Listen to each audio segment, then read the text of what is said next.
وَلَسَوْفَ يُعْطِيكَ رَبُّكَ فَتَرْضَى حبیب تیرا رب تجھے اتنا دے گا، اتنا دے گا کہ تو رب پہ راضی ہو جائے گا۔ یہ یعطی کا پورے قرآن مجید کے اندر یہ یعطی کے اور یعطی کا اعطینا کا یہ دو مقامات پہ یہ الفاظ ہوئے ہیں، الفاظ استعمال ہوئے ہیں الفاظ۔ اب یہاں فرمایا یعطی کا ربو کا فتردہ، تیرا رب تجھے اتنا دے گا کہ تو راضی ہو جائے گا۔ لیکن 30واں پارہ ہے، یہ بھی 30واں پارہ ہے، وہ بھی 30واں پارہ، یہ ہے سورہ ضحیٰ۔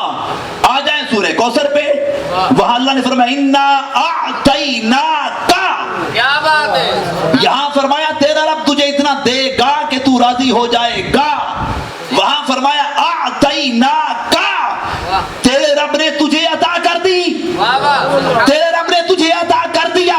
کیا عطا کیا؟ فرمایا الکوثر، وہاں فرمایا کہ الکوثر عطا کر دی۔ اور وہ الکوثر کیا ہے؟ وہ الکوثر تیرے میرے کریم آقا علیہ الصلوۃ والسلام کی پیاری بیٹی سیدہ زہرا پاک سلام اللہ تعالی علیہا ہے، وہاں عطا کر دی۔ اس کا بھی شان نزول دیکھیں۔ اور یہاں فرمایا فَلَسَوْفَ يُعْطِيكَ رَبُّكَ فَتَرْضَى، تیرا رب تجھے اتنا دے گا کہ تو رب پہ راضی ہو جائے گا۔ آ جائیں چھٹی آیات پہ۔ یہاں اب ڈنڈی لگنا شروع ہوتی ہے۔ اللہ اکبر، چھٹی آیات میں کیا فرمایا؟ فرمایا أَلَمْ يَجِدْكَ يَتِيمًا فَآوَى، سبحان اللہ، أَلَمْ يَجِدْكَ يَتِيمًا فَآوَى۔ میں بڑی تیزی کے ساتھ میں آگے چل رہا ہوں اور میں نے مختصر وقت میں اپنی گفتگو کو کلوز بھی کرنا ہے، اور یہ شاہ صاحبان کی مہربانی کہ انہوں نے چلو موقع دیا، تو میں کوشش کرتا ہوں میرے بعد اعلیٰ سے اعلیٰ خطابات ہونے ہیں، اور میں اپنے دوسرے بھائیوں کا وقت جو ہے نا اس کو بچاؤں۔ اور خطاب جو ہوتے ہیں نا، وہ اگر خطاب شروع بھی 12 بجے ہو جائے تو پھر سمجھ کے آنی ہے، تو اس لیے میں اپنے دوسرے بھائیوں کے جو ہے نا وہ قبلہ سید یوسف شاہ صاحب تشریف فرما ہیں، اور میرے بھائی قبلہ سید ساجد شاہ صاحب بخاری وہ بھی تشریف فرما چکے ہیں، مسجد میں نماز پڑھ رہے ہیں، تو میں ان اپنے دونوں بھائیوں کا بھی وقت کو بھی سامنے رکھ رہا ہوں۔ تو بہرحال اب چھٹی آیت ہے، توجہ ہے سب کی؟ أَلَمْ يَجِدْكَ يَتِيمًا فَآوَى، فرمایا حبیب تیرے رب نے جب تجھے یتیم پایا، میرے آقا کی یتیمی کا ذکر آیا، یتیم پایا۔ یتیم کہتے کسے ہیں؟ یتیم صرف وہ نہیں ہوتا کہ جس کا باپ نہ ہو، صرف میں نے لفظ بولے صرف کا، صرف وہ یتیم نہیں ہوتا کہ جس کا باپ نہ ہو، بلکہ یتیم اسے کہا جاتا ہے کہ جس کی کفالت کرنے والا کوئی نہ ہو، جس کی کفالت کرنے والا کوئی نہ ہو، جس کو پالنے پوسنے والا کوئی نہ ہو، کیونکہ یہ جو پالنے والی ذمہ داری ہے سب سے پہلے والد پہ آتی ہے، تو اس لیے جب والد چلا جاتا ہے تو ہم کہتے ہیں یہ بچہ یتیم ہو گیا، اور والد کا مقام یہ ہے، اس پالنے والے کا مقام یہ ہے کہ اس پالنے والے کو اللہ تبارک و تعالیٰ کا یہ جو صفت ہے نا رب کی، اللہ تبارک و تعالیٰ نے قرآن مجید میں، کیونکہ باپ ہے پالنے والا، اللہ تعالیٰ نے باپ کے لیے لفظ رب کا استعمال کیا ہے، سبحان اللہ، سبحان اللہ، لفظ رب کا استعمال باپ کے لیے بھی ہوا ہے، رب کا مطلب ہے پالنے والا۔ تو گویا یتیم وہ ہوتا ہے کہ جس کی کفالت کرنے والا کوئی نہ ہو، کہ جس کے آگے سیسا پلائی دیوار کی طرح دشمنوں کے سامنے کھڑا ہونے والا کوئی نہ ہو۔ کیا بات ہے، اب آئیے اللہ نے فرمایا أَلَمْ يَجِدْكَ يَتِيمًا فَآوَى، حبیب جب تیرے رب نے تجھے یتیم پایا، فآوَى، تو تیری اس یتیمی کے احساس کو دور کرنے کے لیے بہترین کفیل کا بندوبست کر دیا۔ أَلَمْ يَجِدْكَ يَتِيمًا فَآوَى، تیری اس احساس یتیمی کو دور کرنے کے لیے، اب یہ کیسے ہو سکتا تھا؟ ہو نبیوں کا سردار اور اللہ کوئی کمی رہنے دے؟ اب تربیت ہو رہی ہے نبیوں کے سردار کی، اب اللہ کمی رہنے دے؟ یہ ہو نہیں سکتا۔ گویا ہاں آپ کے والد ماجد، اب آئیں ذرا حضور اکرم صلی اللہ علیہ وسلم کی ولادت پہ آ جائیے. میرے آقا علیہ الصلوۃ والسلام آپ اس دنیا میں آنے سے پہلے آپ کے والد ماجد حضرت عبداللہ، کیا نام ہے حضرت، اور اونچا بول رہے ہیں، حضرت عبداللہ. اب آج تو ہم اس دور میں جی رہے ہیں جس دور میں لوگوں نے نبی کے والدین کو بھی نہیں بخشا. دادا چچا تو دور کی بات، چلو وہ بھی اپنا مقام ان کا، ہم دور کی بات بھی نہیں کہتے. والد کو نہیں بخشا. اب نام ہے عبداللہ. عبداللہ کا مطلب کیا ہے؟ اللہ کا، بولے اللہ کا، اور اونچا بولے اللہ کا. جن کا نام یہ ہے اللہ کا بندہ، تو وہ اس اللہ کے علاوہ کسی اور کی عبادت کیسے کر سکتا ہے؟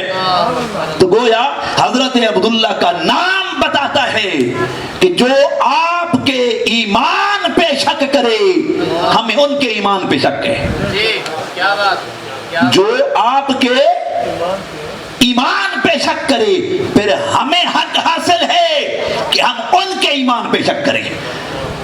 تو گویا حضرت عبداللہ آپ کا ہو گیا مثال، حضرت عبداللہ کا بھی ہو گیا مثال. دنیا میں سب سے زیادہ جو بچے کو تربیت میں، پرورش میں اور ہر حوالے سے جو بیٹے کے آگے ایک سیسا پلائی دیوار کی مانند ہوتا ہے، وہ سب سے پہلے باپ ہوتا ہے. اب آئیے میرے آقا کی سیرت طیبہ کو دیکھیے. اللہ تبارک و تعالیٰ نے حضور اکرم صلی اللہ علیہ وسلم کو اس دنیا میں بھیجنے سے پہلے آپ کے والد کو اٹھا لیا. چوتھی آیت میں کیا فرمایا؟ وَلَلْآخِرَةُ خَيْرٌ لَكَ، وہ یاد ہے نا؟ اب وہاں وعدہ بھی کر دیا پہلے سے آنے والا، بولو بہتر. اب ہوا کیا؟ یہ صرف مطلب آپ ایک اینگل میں ان چیزوں کو نہیں دیکھ سکتے. جب نبی کی بات ہو رہی ہے تو نبی کے ہر پہلو کو اس آیت پہ رکھیں آپ. نبی کے علم کی بات ہو تو وہ بھی یہی آیت وَلَلْآخِرَةُ خَيْرٌ لَكَ مِنَ الْأُولَىٰ. نبی علیہ الصلوۃ والسلام کے عمل کی بات ہو تو پھر بھی اسی آیت پہ سامنے آئیں وَلَلْآخِرَةُ خَيْرٌ لَكَ مِنَ الْأُولَىٰ. اور اگر نبی علیہ الصلوۃ والسلام کے نسب کی بات ہو، نبی علیہ الصلوۃ والسلام کے اگر پالنے والے کی بات ہو تو اس کو بھی اسی آیت پہ رکھیں الم یجدک یتیما فآویٰ.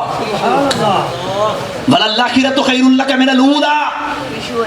چوتھی آیت، چھٹی آیت میں فرمایا الم یجدک یتیما فآویٰ.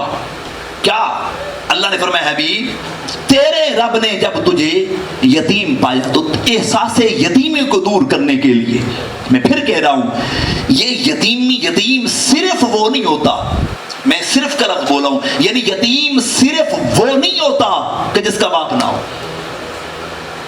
صرف وہ نہیں ہوتا، بلکہ یتیم وہ ہوتا ہے کہ جس کی پرورش کرنے والا، جس کو پالنے والا کوئی نہ ہو. حقیقی پالنے والا تو اللہ ہے، وہ رب ہے. ہم قرآن کی آیت شروع اسی سے کرتے ہیں الحمدللہ رب العالمین، وہ عالمین کے پالنے والا ہے. لیکن یہی لفظ رب اللہ تبارک و تعالیٰ نے باپ کے لیے بھی استعمال کیا ہے. وہ لا شریک ہے، لیکن اسی رب ذوالجلال نے یہ لفظ رب والد کے لیے استعمال کیا کیونکہ والد پالتا ہے. تو اب آئیے اللہ نے فرمایا الم یجدک یتیما فآویٰ. یقین جانیے باپ جو ہوتا ہے نا، آپ پوچھیے ان سے جن کے باپ نہیں ہیں، بہت ساری باتیں انسانوں کو سننی پڑتی ہیں. باپ ہوتا ہے، خدا کی قسم باپ ہوتا ہے. اور ہم خود، میں اگر اپنی بات کروں، ہم اس پراثت سے گزرے ہیں. 7 سال کا میں تھا یا 8 سال کا کم پہ جب میرے والد محترم اس دنیا سے اٹھے. اللہ تبارک و تعالیٰ نے، آپ موت ایک اٹل حقیقت ہے، سب نے جانا ہوتا ہے، لیکن اس کے بعد جو اولاد کے اوپر مشکلیں جس پراثت سے گزرنا پڑتا ہے نا آج کے اس پر فتن دور میں، خدا کی قسم وہ بیان کرنے کے قابل ہی نہیں ہے. باپ ہوتا ہے. باپ کی قدر آپ کو تب ہوگی جب آپ کا باپ کا سایہ آپ کے سر سے اٹھ جائے گا. تو گویا حضور اکرم صلی اللہ علیہ وسلم آپ کے والد ماجد، آپ دنیا میں آئے نہیں تھے، اللہ نے پہلے بلا لیا. آپ کی والدہ چند سالوں بعد آپ کا بھی وصال ہو گیا.